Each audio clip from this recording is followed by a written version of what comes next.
లోక్సభలో 3 కీలక బిల్లులు ఆమోదం పొందాయి. బ్రిటిష్ హయాం నుంచి అమల్లో ఉన్న భారత న్యాయ సంహిత, భారత నాగరిక సురక్ష సంహిత, భారత సాక్ష్య బిల్లులకు బుధవారం లోక్సభ ఆమోదం తెలియజేసింది. అనంతరం మూజువాణి ఓటింగ్ చేపట్టి ఈ బిల్లులను లోక్సభ ఆమోదించింది.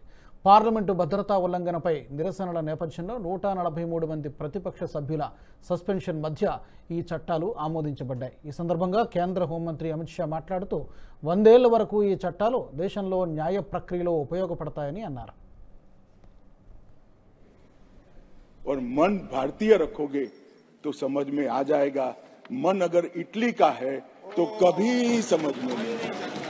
मान्यवर, मन का सवाल होता है, भाषा का सवाल नहीं होता है। मन अगर यहाँ आता है तो तुरंत समझ में आ जाता है। मन ఛత్తీస్గఢ్ సుక్మా జిల్లా చింతల్నార్ అటవీ ప్రాంతంలో భారీ ఎన్కౌంటర్ జరిగింది. ఈ ఘటనలో 6 మావోయిస్టులు మృతి చెందినట్టు సమాచారం. మావోయిస్టులు సంచరిస్తున్నట్టు సమాచారం అందడంతో భద్రతా బలగాలు కూంబింగ్ నిర్వహించాయి. ఈ సందర్భంగా ఎదురుపడిన మావోయిస్టులకు పోలీసులకు మధ్య కాల్పులు జరిగాయి.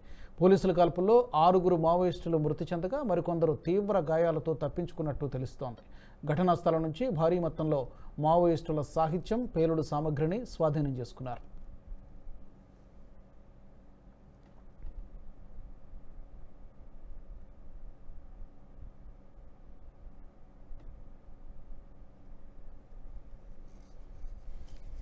ఈ వీడియో మీకు నచ్చినట్టయితే లైక్ చేయండి, 10 మందికి షేర్ చేయండి. అలాగే కామెంట్ల రూపంలో మీ అభిప్రాయాలను మాతో పంచుకోండి. Nationalist hub group of channels ను సబ్స్క్రైబ్ చేసుకుని తెలుగునాట జాతీయవాద జర్నలిజాన్ని ప్రోత్సహించండి. ఈ వీడియో కింద ఉన్న బెల్ ఐకాన్ పై క్లిక్ చేయడం మర్చిపోవద్దు.